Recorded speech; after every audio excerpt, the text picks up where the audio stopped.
नमस्कार. आज आपण आर्य या शब्दाबद्दल जाणून घेणार आहोत. या शब्दाबद्दल बरेच गैरसमज आहेत, परंतु त्याचे सत्य आज आपण जाणण्याचा प्रयत्न करणार आहोत. त्यासाठी आपण रामायण ह्या आपल्या इतिहासातील काही संदर्भ पाहणार आहोत. रामायणामध्ये आर्य आणि अनार्य ह्या शब्दाचा वापर झालेला आहे आणि अयोध्यापासून ते लंकेपर्यंत ह्या शब्दाचा संदर्भ सारखाच होता. आर्य म्हणजे योग्य वर्तणूक करणारी व्यक्ती, अनार्य म्हणजे अयोग्य वर्तणूक करणारी व्यक्ती, हे आपल्याला या संदर्भावरून दिसून येते. आर्य किंवा आर्यपुत्र हे एक आदरार्थी मानार्थी संबोधन होते.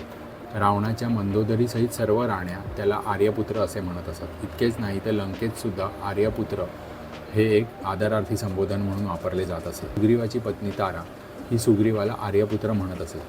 श्रीरामांना सीता आर्यपुत्र म्हणत असे.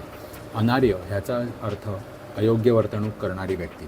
जेव्हा कैकेयीने श्रीरामांना वनवासात पाठवण्यास सांगितले तेव्हा दशरथाने तिला अनार्यासारखे वर्तन करू नकोस असे संबोधले आहे. तसेच अनेक वानर जेव्हा युद्धभूमी सोडून जाण्याचा प्रयत्न करत होते तेव्हा अंगद त्यांना अनार्यासारखे वर्तन करू नका असे म्हणून युद्ध लढण्यास प्रोत्साहन देतो. इंद्रजित विभीषणाला अनार्य म्हणतो कारण श्रीरामाची बाजू विभीषण घेत असतात. ह्यावरून आपल्याला असे लक्षात येते की आर्य आणि अनार्य हे शब्द उत्तरेपासून दक्षिणेपर्यंत सारख्याच अर्थाने वापरले जात असत. त्याचबरोबर वेदमंत्रादी होम हवनादी क्रिया ही सगळ्या भारतवर्षभर प्रचलित होत्या. लंकेतसुद्धा ह्या गोष्टी केल्या जात असत. एका ठिकाणी विभीषण रावणाचे कौतुक करताना दिसतो कारण अग्निहोत्रादी अनुष्ठान रावण नियमितपणे करत असे. ह्यावरून हे लक्षात येते की अयोध्येपासून लंकेपर्यंत आपली संस्कृती सारखीच होती.